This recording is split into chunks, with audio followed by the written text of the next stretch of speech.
Nah, setelah kita mengetahui bagaimana kurva pasut itu terbentuk gitu ya, sekarang kita akan mempelajari konstanta pasut apa saja sih yang paling berdampak pada ketinggian atau perubahan atau dinamika muka air laut di bumi gitu ya.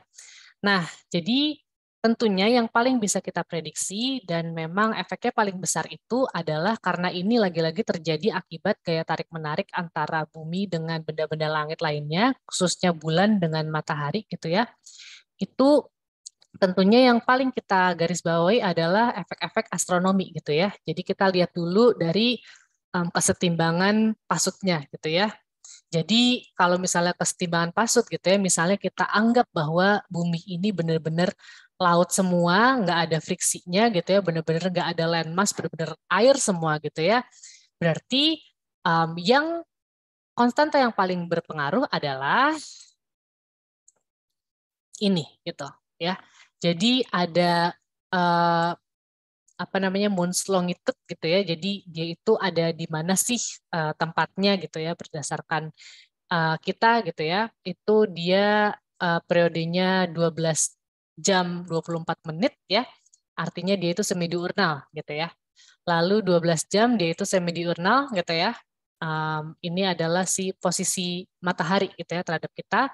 Lalu ada deklinasi bulan, ini kita bisa baca lagi ya ke slide sebelumnya deklinasi bulan itu apa.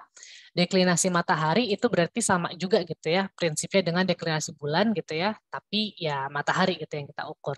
Nah, kalau deklinasi bulan itu periodenya 13,6 hari, tapi dia itu efeknya itu diurnal ya, bisa dirasakan secara satu hari satu kali gitu ya. Dan deklinasi matahari pun gitu ya, dia ada efek diurnalnya. Sementara ada juga efek dari jarak antara bumi dengan bulan, bumi dengan matahari gitu ya. Itu variasinya minor ya.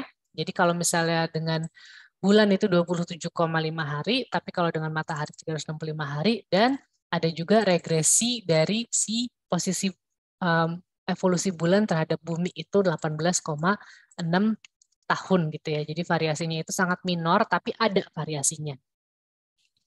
Nah, um, lagi-lagi gitu ya, setiap konstanta harmonik itu tentunya memiliki sifatnya masing-masing gitu ya. Jadi tadi gitu ya, apakah dia diurnal, periodenya itu berapa gitu kan, amplitudenya berapa dan lain-lain gitu ya. Biasanya setiap konstanta ini punya kode. Kodenya itu adalah ada angka dan ada hurufnya, kira-kira seperti itu. Biasanya dia diawali dengan huruf dulu gitu ya, dia huruf itu menggambarkan apa gitu ya, dengan maksudnya ceritanya itu apa, dan angka itu adalah siklusnya, kira-kira seperti itu. Jadi kalau angka satu, sempat kita bahas ya di salah satu pertemuan, pokoknya angka satu itu artinya dia diurnal, karena dia satu kali terjadinya si gelombang itu dalam satu hari. Kalau dua itu semi diurnal, kalau empat itu quarter diurnal. Gitu ya.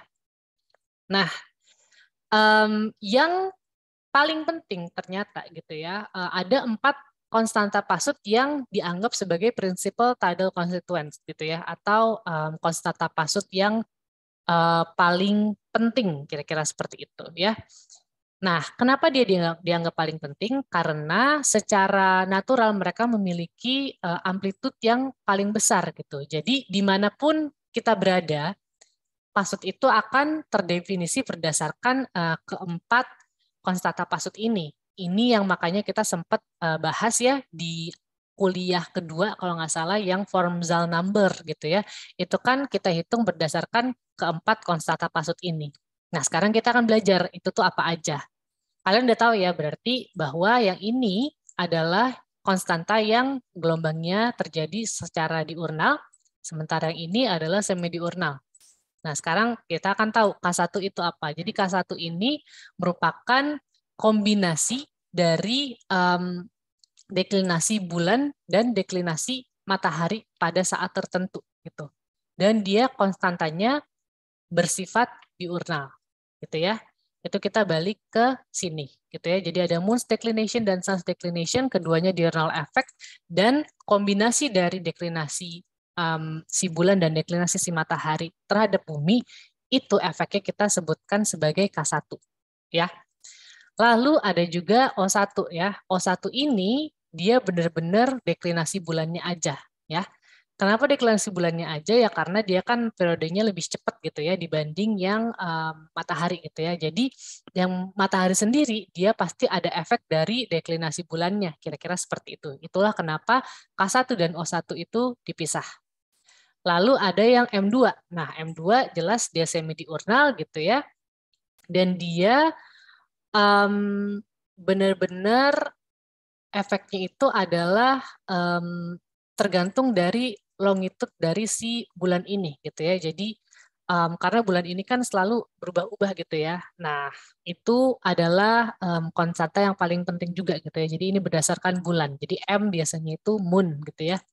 Nah, kalau misalnya ini adalah justru bulan mataharinya gitu ya. Jadi apa namanya kita lihat gitu ya longitude bulannya itu seperti apa. Jadi intinya kalau misalnya K itu tadi deklinasi campuran bulan sama matahari, O itu deklinasi bulan aja, M itu adalah posisi bulannya sendiri, kalau S itu adalah posisi mataharinya sendiri. Kira-kira seperti itu. Nah, oke, kita lanjut aja di sini ya. Jadi untuk setiap konstituen atau setiap konstanta itu bisa memiliki ketinggian yang berada di atas atau di bawah MSL gitu ya. Di sini MSL disebut sebagai Z0 gitu ya. Ini jangan bingung ya, ini cuma penyebutan aja gitu. Kadang-kadang Z0 kan kita bisa sebut sebagai dia nolnya palem gitu ya, tapi di sini sekarang mean sea level disebut sebagai Z0. Tapi yang paling penting adalah kalian harus membedakan gitu ya antara Z0 dan S0. Karena kalau S0 itu hanyalah mean level of observation during a short period gitu ya. Jadi katakan kalian mengukur pasut selama beberapa bulan gitu ya, kalian rata-rata itu kalian nggak bisa sebut sebagai MSL. Tapi hanya mean level of observation gitu ya, hanya selama kalian ngukur. Sementara mean sea level itu beda gitu ya, ada perhitungannya lagi gitu. Jadi kalau misalnya nanti kalian ada yang TA-nya, ada yang pakai pasut, itu kalian nggak bisa kasih notasi Z0 gitu ya, kalian harus notasiin ZS0 gitu. Untuk membedakan dia itu bukan mean sea level, tapi dia itu hanya mean level of observation. Oke?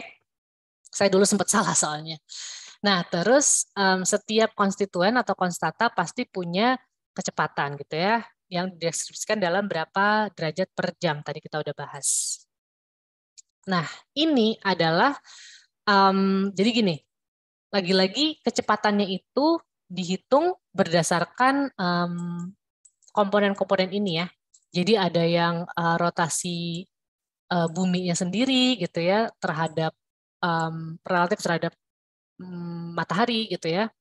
Ada rotasi of the earth about the sun gitu ya. Ini dia lebih lambat gitu ya karena dia sambil muterin apa namanya? Muterin mataharinya gitu ya. Kalau ini kan benar-benar cuma pokoknya muter gitu ya kecepatannya makanya 15 derajat per hour gitu ya. Kayaknya sih kalau 15 dikali 24 gitu ya, itu harusnya 360.